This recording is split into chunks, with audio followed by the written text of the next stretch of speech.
카페 문을 열자 미자가 활짝 웃으며 손을 흔들었습니다. 여기, 은주야. 그런데 미자 옆에는 회색 코트를 입은 낯선 남자가 앉아 있었습니다. 세준 씨도 혼자래. 너도 혼자고. 서로 외로울까봐 내가 소개해주는 거야. 장세준은 다정하게 미소 지으며 말했습니다. 저도 혼자 지내면서 사람 손길이 그립더라고요. 은주는 조금 경계하면서도 오랜만에 관심이 나쁘지 않았습니다. 그러나 창가에 앉은 미자의 눈빛은 은주를 보면서도 어딘가 계산하는 느낌이 담겨 있었습니다. 이때까지만 해도 은주는 배신의 시작으로 향하고 있는 걸 전혀 몰랐습니다. 오늘 사연 시작하기 전에 구독과 좋아요 부탁드립니다. 서울 구로구의 오래된 아파트 단지, 새벽 6시가 되자 김은주는 눈을 떴습니다. 68세의 나이에도 불구하고 그녀의 하루는 언제나 이렇게 일찍 시작되었죠. 하지만 일찍 일어난다고 해서 특별히 할 일이 있는 건 아니었습니다. 그저 잠이 오지 않았을 뿐이에요. 황혼이혼을 한 지 벌써 3년이 흘렀습니다. 처음엔 낯설고 두려웠던 혼자만의 시간이 이제는 너무나 익숙해져 버렸어요. 아니, 익숙해졌다기보다는 체념했다고 하는 게 맞을지도 모르겠네요. 은주는 천천히 몸을 일으켜 거실로 나왔습니다. 아무도 없는 집은 고요했어요. 너무 고요해서 오히려 귀가 먹먹할 정도였죠. 부엌으로 가서 물을 한 잔 따라 마시는데 문득 창밖으로 보이는 아파트 단지가 눈에 들어왔습니다. 저마다의 집에서 저마다의 삶을 살아가는 사람들. 그 중에서도 유독 은주의 집만 어둡고 조용했어요. 나도 누군가랑 대화 좀 하면서 살면 좋을 텐데. 은주는 혼잣말을 중얼거렸습니다. 이런 말을 하는 것도 이제는 습관이 되어버렸죠. 대답해줄 사람이 없다는 걸 알면서도 자꾸만 말을 하게 되더라고요.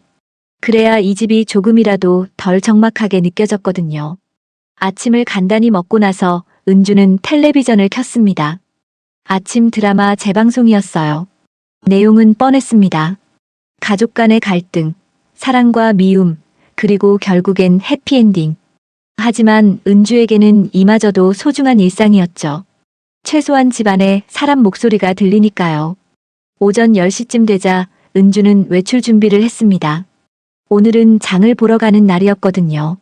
일주일에 한 번 매주 수요일마다 은주는 근처 마트에 가서 일주일치 식료품을 샀어요. 이것도 하나의 루틴이었습니다. 이렇게 정해진 일정이라도 없으면 하루하루가 너무 똑같아서 무슨 요일인지조차 헷갈리곤 했거든요. 마트로 가는 길에 은주는 아파트 앞 공원을 지나갔습니다. 벤치에는 몇몇 어르신들이 앉아 담소를 나누고 계셨어요. 웃음소리가 들렸습니다. 은주는 잠시 걸음을 멈추고 그 모습을 바라봤죠. 부러웠습니다. 저렇게 함께 웃고 떠들 친구가 있다는 게 얼마나 좋을까 싶었어요. 마트에서 장을 보고 집으로 돌아오는 길이었습니다. 무거운 장바구니를 들고 천천히 걷는데 휴대전화가 울렸어요. 화면을 보니 윤미자라는 이름이 떠올랐습니다. 오랜 친구였죠. 학창 시절부터 알고 지낸 사이였는데 결혼 후에도 가끔씩 연락하며 지내던 친구였습니다. 여보세요, 미자야. 은주야. 오랜만이다. 요즘 어떻게 지내?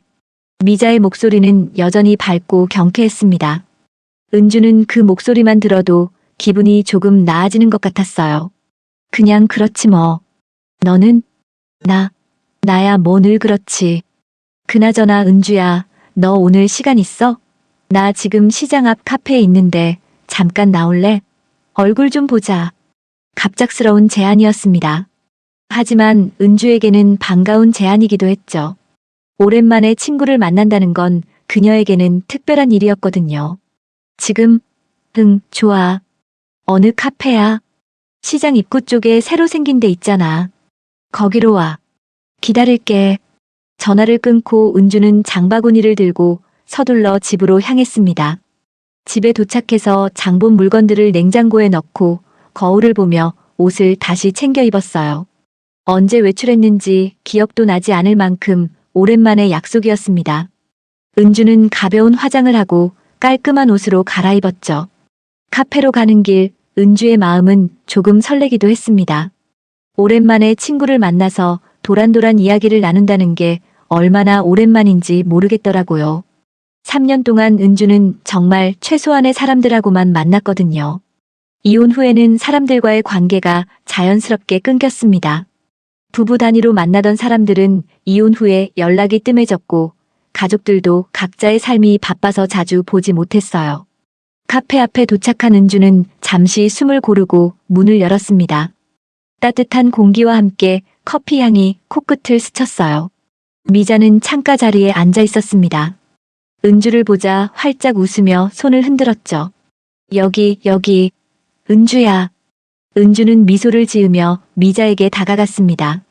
그런데 가까이 가면서 은주는 조금 놀랐어요. 미자 옆에 낯선 남자가 앉아 있었거든요. 회색 코트를 입은 남자였는데 나이는 60대 중반쯤으로 보였습니다. 미자야, 이분은? 미자가 웃으며 대답했습니다. 아, 이분은 장세준 씨라고 내가 아는 분이야. 세준 씨, 여기가 내가 말한 친구 은주야. 장세준이라는 남자가 자리에서 일어나 정중하게 인사했습니다. 처음 뵙겠습니다. 장세준이라고 합니다. 미자 씨에게 얘기 많이 들었습니다. 은주는 어리둥절했습니다. 친구를 만나러 온 줄 알았는데 낯선 남자가 있다니. 이게 무슨 상황인지 이해가 되지 않았죠. 하지만 이미 자리에 앉은 마당에 되돌아갈 수도 없었습니다. 은주는 어색한 미소를 지으며 자리에 앉았어요. 이때까지만 해도 은주는 전혀 알지 못했습니다. 자신이 지금 배신의 시작점으로 향하고 있다는 걸요. 은주는 자리에 앉으며 미자를 바라봤습니다. 미자는 여전히 밝은 표정으로 메뉴판을 넘기고 있었어요. 마치 아무렇지도 않다는 듯이 말이죠. 은주는 속으로 생각했습니다. 이게 무슨 상황이지? 미자가 왜 갑자기 남자분을 소개시켜 주는 거야? 은주야, 뭐 마실래? 아메리카노? 아니면 카페라떼? 미자가 물었습니다.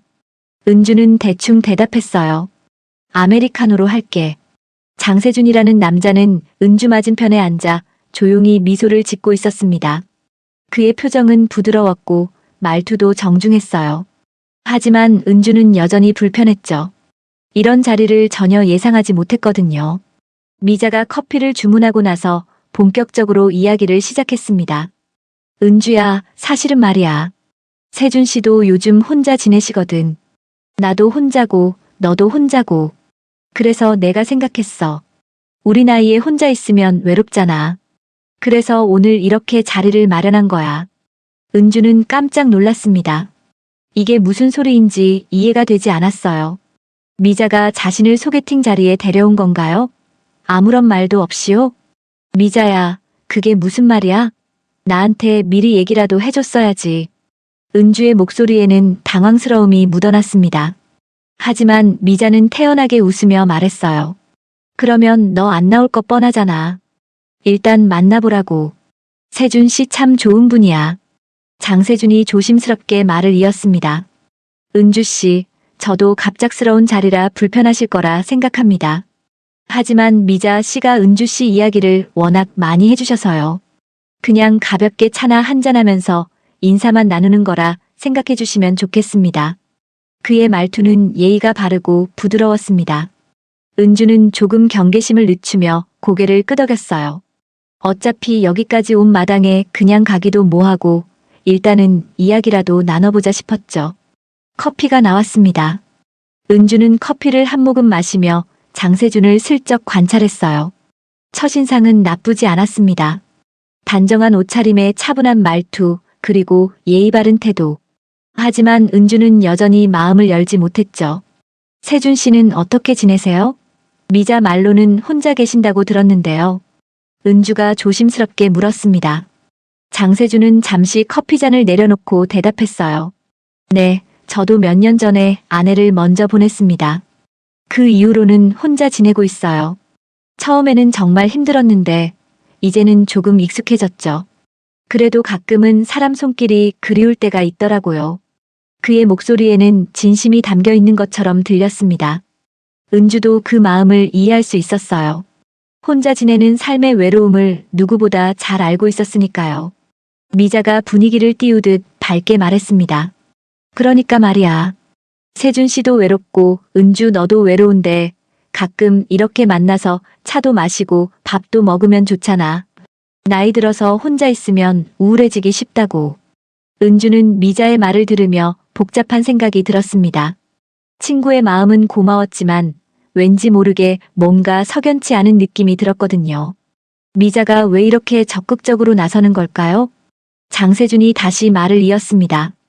은주 씨, 저도 부담드리고 싶지 않습니다. 그냥 가끔 만나서 이야기 상대가 되어주시면 좋겠어요. 혼자 지내다 보면 말할 사람이 없어서 답답할 때가 많거든요. 은주는 고개를 끄덕였습니다. 그의 말이 틀린 건 아니었으니까요. 은주 역시 누군가와 대화를 나누고 싶을 때가 많았거든요. 시간은 빠르게 흘렀습니다. 처음에는 어색했던 분위기도 조금씩 풀렸어요. 장세준은 자신의 이야기를 차근차근 들려줬습니다. 젊었을 때 어떤 일을 했는지, 아내와 어떻게 만났는지, 그리고 혼자가 된 후 어떻게 지내는지. 은주는 그의 이야기를 들으며 조금씩 마음을 열어갔죠. 하지만 창가에 앉아있던 미자의 표정을 은주는 미처 알아채지 못했습니다. 미자는 은주와 장세준이 대화를 나누는 모습을 지켜보며 묘한 미소를 짓고 있었어요. 그 눈빛에는 뭔가 계산하는 듯한 느낌이 담겨 있었죠. 카페를 나서며 장세준이 은주에게 말했습니다. 오늘 만나서 반가웠습니다. 괜찮으시다면 다음에 또 뵙고 싶네요. 은주는 잠시 망설이다가 대답했어요.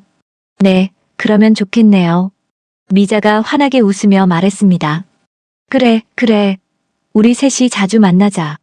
나이 들어서 친구 많으면 좋은 거야.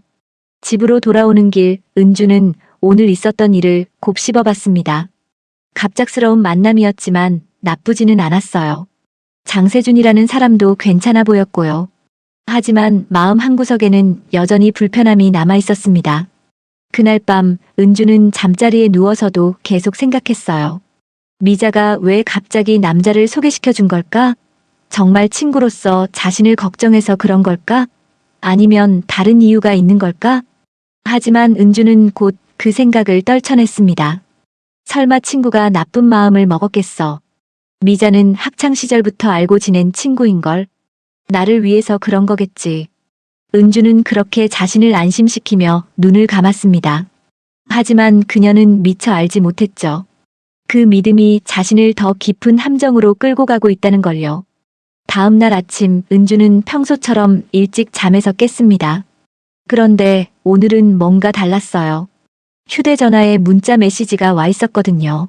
화면을 보니 장세준에게서 온 메시지였습니다. 은주 씨, 어젯밤 잘 주무셨나요? 어제 만나서 반가웠습니다. 좋은 하루 보내세요. 짧지만 정중한 문자였습니다. 은주는 잠시 망설이다가 답장을 보냈어요. 네, 잘 잤어요. 세준 씨도 좋은 하루 되세요. 그렇게 시작된 연락은 생각보다 빠르게 이어졌습니다. 장세준은 매일 아침 안부 문자를 보내왔어요. 처음에는 간단한 인사말이었지만 점차 대화가 길어지기 시작했죠. 오늘 날씨가 쌀쌀한데 감기 조심하세요. 은주 씨, 무릎은 괜찮으세요? 미자 씨한테 들었는데 무릎이 안 좋으시다면서요. 오늘 죽을 끓였는데 나눠드리고 싶네요. 혼자 먹기엔 너무 많이 끓였거든요. 장세준의 관심은 세심했고 말투는 항상 다정했습니다. 은주도 처음에는 경계했지만 시간이 지날수록 조금씩 마음이 열리기 시작했어요. 3년 동안 누구에게도 받지 못했던 관심이었으니까요. 며칠 후 장세준은 직접 은주의 집 근처까지 찾아왔습니다. 손에는 작은 보온병이 들려 있었어요. 은주 씨 약속대로 죽 좀 끓여왔습니다. 드셔보시고 입맛에 맞으면 좋겠네요. 은주는 당황스러웠습니다. 고맙기도 했지만 동시에 부담스럽기도 했어요. 이렇게 빨리, 이렇게 적극적으로 다가오는 게 조금은 이상하게 느껴졌거든요. 세준 씨, 이렇게까지 안 하셔도 되는데요. 아닙니다. 혼자 사는 사람끼리 이렇게 챙겨주는 게 당연한 거 아니겠습니까? 저도 은주 씨 덕분에 요즘 말할 사람이 생겨서 좋습니다. 장세준은 웃으며 말했습니다. 은주는 보온병을 받으며 복잡한 마음이 들었어요. 고마운 마음과 함께 뭔가 석연치 않은 느낌이 교차했죠. 그날 저녁 미자에게서 전화가 왔습니다. 은주야, 세준 씨랑 요즘 잘 지내지? 연락 자주 하더라. 미자의 목소리에는 묘한 기대감이 섞여 있었습니다. 은주는 조심스럽게 대답했어요. 응, 가끔 연락하긴 해. 근데 미자야, 세준 씨가 너무 빨리 다가오는 것 같아서 조금 부담스럽기도 해. 뭐가 부담스러워? 사람 좋잖아. 너도 이제 나이 들었는데 기댈 사람 있어야지. 혼자 늙어가면 외롭다고. 미자의 말투는 단호했습니다. 마치 은주가 꼭 장세준과 가까워져야 한다는 듯이 말이죠. 근데 미자야, 세준 씨 직업은 뭐래? 어떻게 사는 사람이야? 은주가 물었습니다. 미자는 잠깐 뜸을 들이다가 대답했어요. 세준 씨? 예전에 작은 사업했다고 하더라. 지금은 은퇴했고 성실하게 살아온 사람이야. 너랑 딱 맞아. 미자의 대답은 구체적이지 않았습니다. 하지만 은주는 더 이상 묻지 않았어요. 친구를 의심하고 싶지 않았으니까요. 며칠이 더 지났습니다. 장세준의 연락은 점점 더 잦아졌고 내용도 점점 더 사적으로 변해갔어요. 은주 씨, 요즘 제 집에 혼자 있으면 너무 쓸쓸합니다. 은주 씨 생각이 자꾸 나네요. 저도 나이가 들어서 그런지 외로움을 많이 타게 됩니다. 은주 씨는 그런 적 없으세요? 은주는 이런 메시지를 받으면 어떻게 답해야 할지 몰랐습니다. 공감은 되지만 동시에 조심스럽기도 했거든요. 어느 날 오후 장세준이 다시 연락을 해왔습니다. 은주 씨, 내일 시간 되시면 같이 점심이라도 할까요?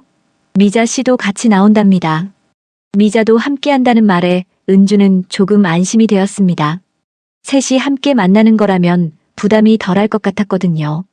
다음 날 세 사람은 근처 식당에서 만났습니다. 식사를 하는 동안 미자는 계속해서 은주와 장세준 사이를 중재하듯 분위기를 이끌었어요. 은주야, 세준 씨 참 좋은 분이지? 이런 분 흔치 않아. 세준 씨, 우리 은주 착하죠? 평생 교사로 일하면서 아이들 가르쳤어요. 성실하고 정직한 사람이에요. 미자의 말 한마디 한마디에는 묘한 의도가 담겨 있는 것처럼 느껴졌습니다. 마치 두 사람을 꼭 이어주려는 듯한 느낌이었죠. 식사를 마치고 헤어질 때 미자가 은주의 팔을 잡고 귓속말을 했습니다. 은주야, 세준 씨 진심으로 너한테 관심 있는 것 같아. 너도 좀 마음 열어봐. 혼자 늙기 싫잖아. 은주는 미자의 말에 고개를 끄덕였습니다. 하지만 마음 한구석에는 여전히 의문이 남아 있었어요. 미자는 왜 이렇게 열을 올리는 걸까? 정말 친구를 위해서일까? 아니면 다른 이유가 있는 걸까? 그날 밤 은주는 침대에 누워 천장을 바라봤습니다. 장세준이라는 사람은 분명 좋은 사람처럼 보였어요. 하지만 뭔가 너무 빠르게 진행되는 것 같았죠. 그리고 미자의 태도도 이상했습니다. 왜 그렇게 적극적으로 두 사람을 엮으려고 하는 걸까요? 은주는 깊은 한숨을 내쉬었습니다. 내가 너무 예민한 건가? 설마 친구가 나쁜 마음을 먹었겠어. 미자는 날 위해서 그러는 거겠지. 은주는 다시 한번 자신을 안심시켰습니다. 하지만 그녀의 마음속 불안은 점점 커져만 갔죠. 그리고 그 불안은 곧 현실이 될 예정이었습니다. 일주일쯤 지났을까요? 은주와 장세준의 관계는 조금씩 가까워지고 있었습니다. 거의 매일 문자를 주고받았고 일주일에 두세 번은 만나서 차를 마시거나 산책을 했어요. 은주도 이제는 장세준에게 조금씩 마음을 열기 시작했죠. 오랜만에 느껴보는 따뜻한 관심이었으니까요. 어느 날 오후 장세준과 공원을 산책하던 중이었습니다. 날씨는 쌀쌀했지만 햇살은 따뜻했어요. 벤치에 앉아 쉬는데 장세준이 조심스럽게 말을 꺼냈습니다. 은주 씨, 사실 제가 오늘 말씀드릴 게 있어서요. 장세준의 목소리가 평소와 달리 무거웠습니다. 은주는 그의 얼굴을 바라봤어요. 뭔가 심각한 이야기일 것 같았죠. 무슨 일이세요? 편하게 말씀하세요. 아, 창피한 이야기인데요. 사실은 이번 달 월세 보증금 때문에 좀 곤란한 상황입니다. 은주는 조금 놀랐습니다. 돈 이야기가 나올 줄은 몰랐거든요. 장세준은 계속 말을 이었어요. 집주인이 갑자기 보증금을 올려달라고 하는 바람에요. 지금 당장 마련하기가 좀 어려운 상황이라서요. 창피하지만 은주 씨한테 이런 얘기를 하게 되네요. 장세준의 표정에는 난처함이 가득했습니다. 하지만 그는 직접적으로 도움을 요청하지는 않았어요. 그저 자신의 어려운 상황을 이야기할 뿐이었죠. 그러시군요. 그런데 가족분들한테는 도움을 못 받으세요? 은주가 조심스럽게 물었습니다. 장세준은 고개를 저었어요. 자식들도 각자 살기 바쁩니다. 제가 짐이 되고 싶지 않아서요. 그냥 혼자 해결하려고 하는데 쉽지가 않네요. 은주는 복잡한 마음이 들었습니다. 동정심이 생기기도 했지만 동시에 경계심도 일어났어요. 이제 막 알게 된 사람인데 벌써 돈 이야기를 꺼낸다는 게 조금은 이상했거든요. 그렇군요. 힘드시겠어요. 은주는 애매하게 대답했습니다. 장세준은 더 이상 그 이야기를 하지 않았어요. 오히려 화제를 돌렸죠. 아, 제가 괜한 이야기를 했네요. 은주 씨한테 걱정 끼쳐드리려고 한 건 아닙니다. 그냥 요즘 제 상황이 좀 그렇다는 얘기였어요. 집으로 돌아온 은주는 계속 그 대화가 머릿속에 맴돌았습니다. 장세준의 어려운 사정이 안타깝기도 했지만 왠지 모르게 찝찝한 느낌이 들었어요. 그날 저녁 미자에게서 전화가 왔습니다. 은주야, 오늘 세준 씨 만났다며? 잘 지내고 있어? 응, 만났어. 그런데 미자야, 세준 씨가 요즘 경제적으로 좀 힘들다고 하던데. 아, 그래? 그럴 수도 있지. 우리 나이에 혼자 살면 다들 그렇잖아. 미자의 반응은 너무나 담담했습니다. 마치 이미 알고 있었다는 듯이요. 근데 미자야, 솔직히 좀 이상하지 않아? 이제 막 알게 된 사이인데 벌써 돈 이야기를 한다는 게. 그러자 미자의 목소리가 조금 날카로워졌습니다. 야, 은주야. 너 왜 그래? 사람이 힘들다는데 의심부터 하면 어떡해. 세준 씨가 너한테 돈 달라고 했어? 아니잖아. 그냥 자기 상황 얘기한 거잖아. 그렇긴 한데. 그리고 말이야, 너 돈도 많잖아. 교사로 평생 일했고, 이혼할 때 재산 분할도 받았고. 혼자서 그렇게 꼭꼭 쌓아두기만 할 거야? 좀 나눴으면 어때? 미자의 말에는 묘한 압박감이 담겨 있었습니다. 은주는 당황스러웠어요. 친구가 왜 이런 말을 하는지 이해가 되지 않았거든요. 미자야, 그게 무슨 말이야? 돈이 많고 적고의 문제가 아니라. 아유, 됐어. 너 혼자 알아서 해. 난 내 걱정돼서 하는 소리야. 나이 들어서 혼자 있으면 외롭다고. 세준 씨 같은 좋은 사람 놓치지 마. 전화를 끊고 은주는 혼란스러웠습니다. 미자의 태도가 점점 이상해지고 있었어요. 왜 그렇게까지 장세준을 두둔하는 걸까요? 그리고 왜 은주에게 돈을 나눠 쓰라는 말까지 하는 걸까요? 며칠 후 은주는 우연히 미자의 집 근처를 지나가게 되었습니다. 그런데 미자의 집 앞에 장세준의 차가 세워져 있는 게 보였어요. 은주는 깜짝 놀랐습니다. 두 사람이 따로 만나고 있었던 걸까요? 은주는 그 자리를 빠르게 벗어났습니다. 하지만 마음속에는 의심이 자라나기 시작했죠. 미자와 장세준의 관계가 단순히 아는 사이가 아닌 것 같았어요. 뭔가 더 깊은 연결고리가 있는 것처럼 느껴졌습니다. 그날 밤 은주는 잠을 이룰 수가 없었습니다. 계속해서 이상한 점들이 떠올랐거든요. 미자가 왜 그렇게 적극적으로 장세준을 소개했는지, 왜 두 사람이 따로 만나는지, 그리고 왜 미자가 은주에게 돈을 나눠 쓰라고 압박하는지. 설마 그럴 리가 없어. 미자는 내 친구야. 30년을 알고 지낸 친구인데. 은주는 계속 자신을 안심시켰습니다. 하지만 불안은 점점 커져만 갔어요. 뭔가 잘못되고 있다는 느낌이 들었지만 아직 확실한 증거는 없었죠. 며칠 후 장세준에게서 다시 연락이 왔습니다. 은주 씨, 요즘 제가 너무 힘든 얘기만 해서 부담스러우셨죠? 죄송합니다. 이제부터는 밝은 이야기만 하겠습니다. 문자는 정중했지만 은주의 마음은 더 이상 예전 같지 않았습니다. 뭔가 석연치 않은 느낌이 계속 따라다녔거든요. 그리고 그 느낌은 곧 현실이 될 것이었습니다. 며칠이 지난 어느 날 아침이었습니다. 은주는 평소처럼 휴대전화를 확인하다가 낯선 문자 메시지를 발견했어요. 은행에서 온 알림 문자였습니다. 고객님, 장세준님 계좌로 자동이체가 등록되었습니다. 매월 150만 원이 이체 예정입니다. 은주는 눈을 의심했습니다. 자동이체? 장세준 계좌로? 은주는 그런 신청을 한 적이 전혀 없었거든요. 이게 뭐지? 내가 이런 걸 신청한 적이 없는데. 손이 떨렸습니다. 은주는 급히 은행 고객센터에 전화를 걸었어요. 여보세요. 저 방금 자동이체 등록 문자를 받았는데요. 제가 신청한 적이 없습니다. 고객님, 확인해 보겠습니다. 잠시만 기다려 주세요. 잠시 후 상담원의 목소리가 들렸습니다. 고객님, 확인 결과 지난주 수요일에 고객님께서 직접 지점을 방문하셔서 신청하신 내역이 있습니다. 아니요, 저 그날 은행 간 적 없어요. 하지만 신청서에 고객님의 서명이 있고요. 신분증 사본도 첨부되어 있습니다. 은주는 머리가 하얘졌습니다. 어떻게 된 일인지 전혀 이해할 수 없었어요. 은주는 서둘러 옷을 챙겨 입고 은행으로 향했습니다. 은행에 도착해서 담당 직원을 만났습니다. 직원은 서류를 꺼내 보여줬어요. 여기 보시면 고객님의 서명이 있습니다. 그리고 신분증 사본도 함께 제출되었고요. 은주는 서류를 자세히 들여다봤습니다. 분명 본인의 서명처럼 보였어요. 하지만 은주는 절대 이 서류에 서명한 적이 없었습니다.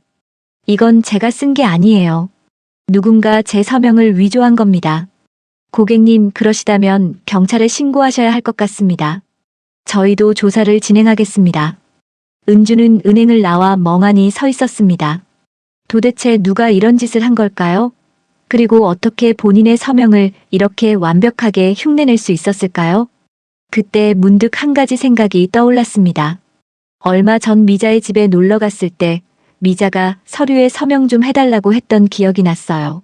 아파트 분여회 관련 서류라고 했었죠. 은주는 별 생각 없이 서명을 했었습니다. 설마 그때 그 서명을? 은주는 온몸에 소름이 돋았습니다. 만약 미자가 그 서명을 이용해서 위조한 거라면? 은주는 급히 미자에게 전화를 걸었어요. 하지만 미자는 전화를 받지 않았습니다.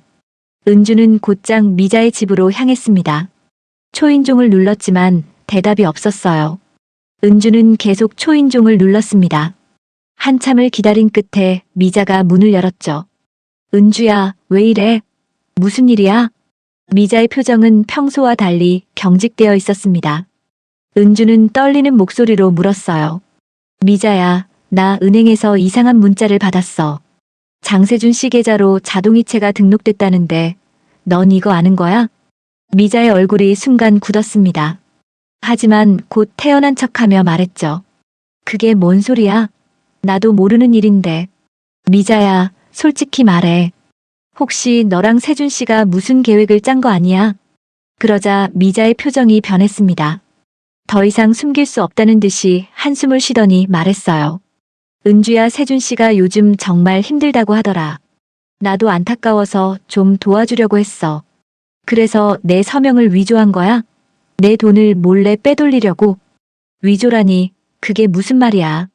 넌 돈도 많잖아. 혼자서 그렇게 쌓아만 놓고. 우리끼리 좀 나눴으면 안 돼? 은주는 귀를 의심했습니다. 30년을 알고 지낸 친구의 입에서 이런 말이 나올 줄은 몰랐거든요. 미자야, 지금 내가 무슨 말을 하는 거야? 내가 혼자 그렇게 다 가지고 있으니까 배가 아프더라고. 나도 힘들게 살아. 근데 넌 교사 연금에 재산분할까지 받아서 여유 있잖아. 좀 나눠줘도 되잖아. 은주는 몸이 떨렸습니다. 그때 거실 테이블 위에 놓인 서류 몇 장이 눈에 들어왔어요. 은주는 그 서류를 집어들었습니다. 서류 제목은 이랬습니다. 장세준 마이너스 윤미자 재산 분배 계약서. 내용을 읽어 내려가던 은주의 얼굴은 점점 하얗게 질려갔습니다. 김은주 재산의 50%를 목표로 함. 매달 생활비 명목으로 150만 원씩 이체. 추가 목표 부동산 명의 이전 유도. 공모자 간 비밀 유지 철저. 은주는 손이 덜덜 떨렸습니다. 믿을 수가 없었어요. 미자와 장세준이 처음부터 계획적으로 자신을 속인 거였습니다. 미자야, 이게 뭐야? 이게 대체 뭐냐고. 미자는 더 이상 변명하지 않았습니다. 오히려 당당하게 말했어요. 내가 혼자 다 먹고 사니까 속이 쓰렸어. 친구끼리 나눴으면 안 되는 거야? 넌 항상 잘 살았잖아. 남편도 괜찮은 사람이었고 직장도 안정적이었고 나는 난 이혼하고 혼자 벌어먹고 살아야 했어. 그렇다고 이렇게 날 속이는 게 정당화돼? 30년 우정이 이런 거였어? 바로 그때 현관문이 열리며 장세준이 들어왔습니다. 은주를 보더니 잠깐 당황하는 듯 했지만 곧 냉소적인 미소를 지었어요. 은주 씨, 이제 다 알았으니 그냥 좋게 합시다. 우리도 먹고 살아야 하잖아요. 사람 참 순하게 생겨서 우리가 좀 이용한 거지, 뭐. 그 말에 은주는 완전히 무너졌습니다. 다리에 힘이 풀려 주저앉을 것 같았어요. 30년 우정도 새로운 인연에 대한 기대도 모든 것이 거짓이었습니다. 은주는 떨리는 손으로 그 서류들을 사진으로 찍었습니다. 그리고 문을 박차고 나왔죠. 뒤에서 미자가 뭐라고 소리쳤지만 은주는 듣지 않았습니다. 집으로 돌아온 은주는 이틀 동안 아무것도 먹지 못했습니다. 배신감에 숨조차 고통스러웠죠. 하지만 은주는 결심했습니다. 이대로 무너질 수는 없다고. 이틀 동안 은주는 집 밖으로 나가지 않았습니다. 커튼을 치고 불도 켜지 않은 채 어둠 속에 앉아 있었어요. 머릿속은 온통 미자와 장세준의 배신으로 가득했죠. 30년 우정이 한순간에 무너졌다는 사실이 너무나 고통스러웠습니다. 내가 뭘 잘못한 걸까? 내가 너무 순진했던 걸까? 은주는 자책했습니다. 하지만 시간이 지나면서 자책은 분노로 바뀌어 갔어요. 그리고 그 분노는 다시 결심으로 변했습니다. 이대로 당하고만 있을 순 없어. 저 사람들이 또 다른 누군가를 속일지도 몰라. 은주는 천천히 일어나 커튼을 걷었습니다. 창밖으로 햇살이 들어왔어요. 은주는 씻고 옷을 갈아입었습니다. 그리고 휴대전화를 집어들었죠. 가장 먼저 한 일은 인터넷 검색이었습니다. 사기 피해 대응 방법, 서명 위조 신고, 민사소송 절차. 은주는 하나하나 꼼꼼히 읽어내려갔어요. 평생 교사로 살아오며 법률 문제와는 거리가 멀었지만 지금은 배워야 했습니다. 다음 날 아침 은주는 변호사 사무실을 찾았습니다. 젊은 여성 변호사가 은주를 맞이했어요. 어서 오세요. 무슨 일로 오셨나요? 은주는 지난 몇 주간의 일들을 차근차근 설명했습니다. 미자와의 30년 우정, 장세준과의 만남, 그리고 자동이체 사기까지. 변호사는 진지하게 듣더니 고개를 끄덕였습니다. 어르신, 이건 명백한 사기 및 서명 위조 사건입니다. 증거만 잘 확보하시면 충분히 고소할 수 있어요. 증거요? 네. 지금 가지고 계신 서류 사진도 좋은 증거고요. 은행 자동이체 신청서의 필적 감정, 그리고 두 사람 간의 공모를 입증할 수 있는 대화 녹음이나 문자 기록 같은 게 있으면 더 좋습니다.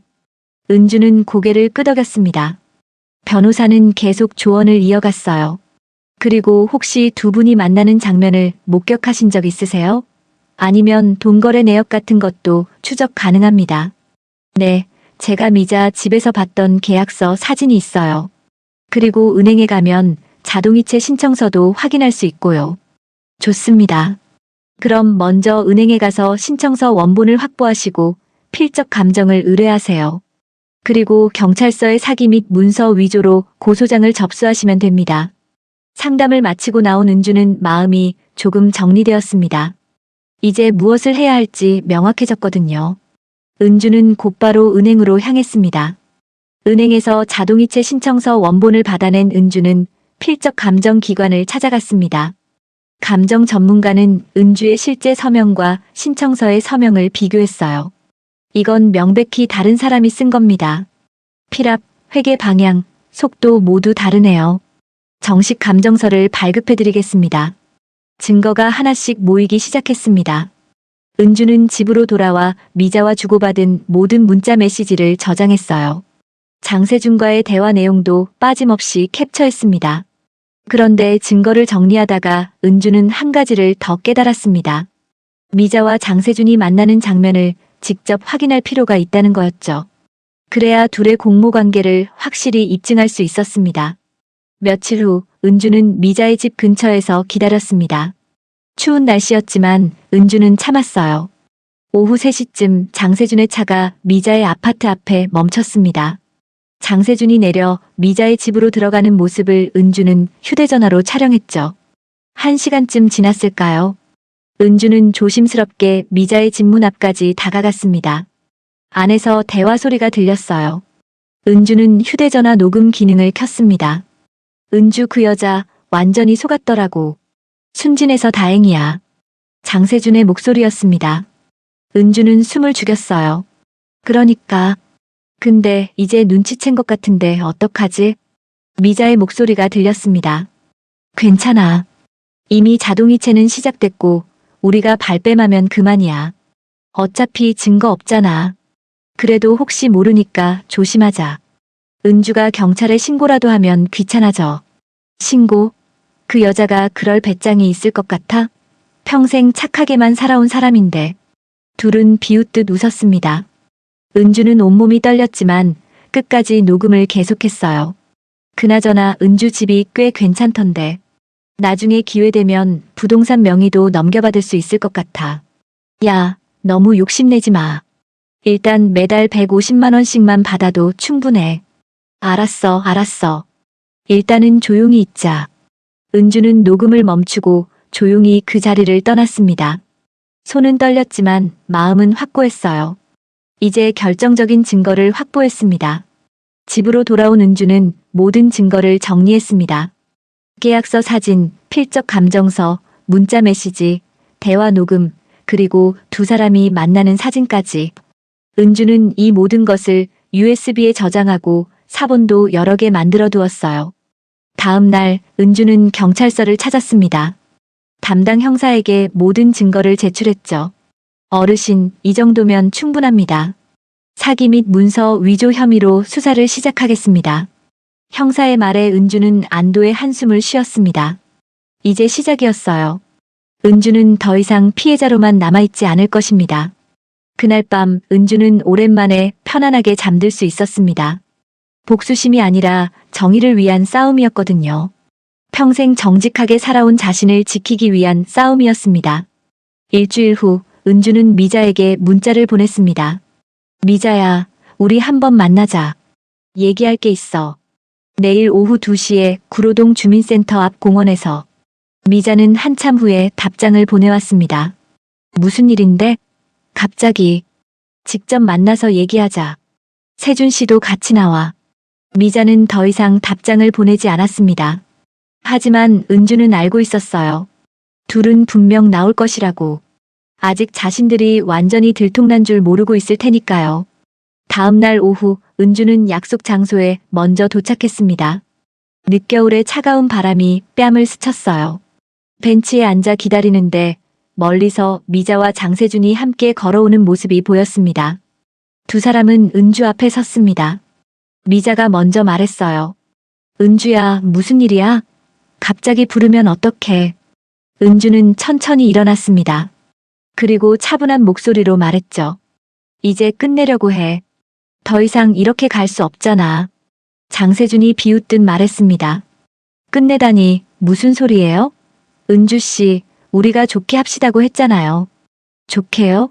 사기를 치고 서명을 위조하고도 좋게 하자고요? 은주의 목소리는 떨렸지만 단호했습니다. 미자가 당황한 표정으로 둘러댔어요. 야, 은주야. 사기가 무슨 사기야. 우리가 그냥 좀 도움 받으려고 한 거지. 도움? 내 동의도 없이 내 서명을 위조하고 내 돈을 빼가는 게 도움이야? 은주는 가방에서 서류 봉투를 꺼냈습니다. 그리고 천천히 내용물을 하나씩 꺼내 보여줬어요. 이게 뭔지 알아? 너희 둘이 작성한 재산 분배 계약서야. 내 재산 50%를 목표로 한다는 그 계약서. 미자의 얼굴이 하얗게 질렸습니다. 장세준은 당황한 기색을 감추려 했지만 눈빛이 흔들렸어요. 그걸 어떻게. 그리고 이건 필적 감정서야. 은행 자동이체 신청서의 서명이 내 거짓이 아니라는 전문가의 감정 결과지. 은주는 다음 서류를 꺼냈습니다. 미자가 급하게 말했어요. 은주야, 잠깐만. 우리 얘기 좀 하자. 오해야, 오해. 오해? 그럼 이것도 오해야? 은주는 휴대전화를 꺼내 재생 버튼을 눌렀습니다. 미자의 집 앞에서 녹음한 대화가 흘러나왔어요. 은주 그 여자 완전히 속았더라고. 순진해서 다행이야. 그러니까. 근데 이제 눈치챈 것 같은데 어떡하지? 괜찮아. 이미 자동이체는 시작됐고 우리가 발뺌하면 그만이야. 녹음이 재생되는 동안 미자와 장세준은 말을 잇지 못했습니다. 미자의 입술이 파르르 떨렸어요. 은주야, 그건 뭐? 변명할 거야? 30년 우정을 이용해서 나를 속이고 내 돈을 훔치려 한 게 변명이 돼?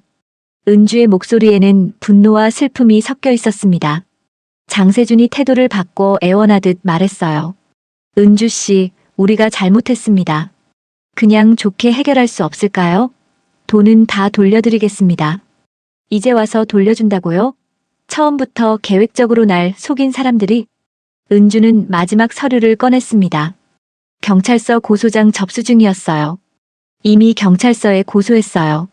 사기 및 문서 위조 혐의로. 그리고 변호사도 선임했고요.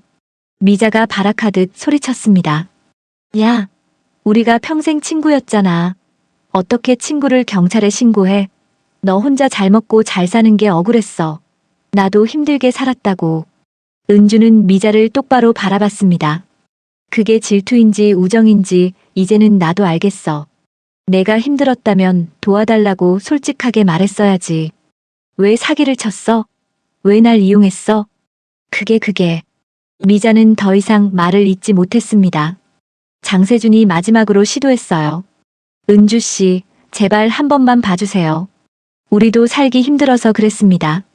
고소를 취하해 주시면 정말 다시는 이런 일 없을 겁니다. 고소 취하요?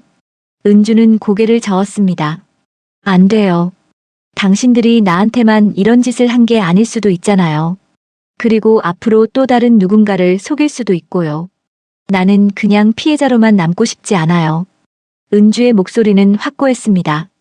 평생 정직하게 살아온 사람으로서 부정과 타협할 수 없었죠. 그리고 세준 씨. 은주는 장세준을 바라봤습니다. 당신이 처음 만났을 때 했던 말 기억해요? 혼자 지내면 사람 손길이 그립다고 했죠. 그 말에 속아서 내가 마음을 열었어요. 근데 그게 다 거짓이었네요. 장세준은 고개를 숙였습니다. 더 이상 변명할 말이 없었어요. 당신 말투도 이제 지겹네요. 처음부터 끝까지 연기였으니까. 그때 공원 입구 쪽에서 2명의 형사가 다가왔습니다. 은주가 미리 연락해둔 것이었죠. 윤미자 씨, 장세준 씨 맞으시죠? 사기 및 문서 위조 혐의로 동행조사 요청드립니다. 미자가 은주를 바라보며 소리쳤습니다. 은주야, 제발. 우리 30년 친구잖아.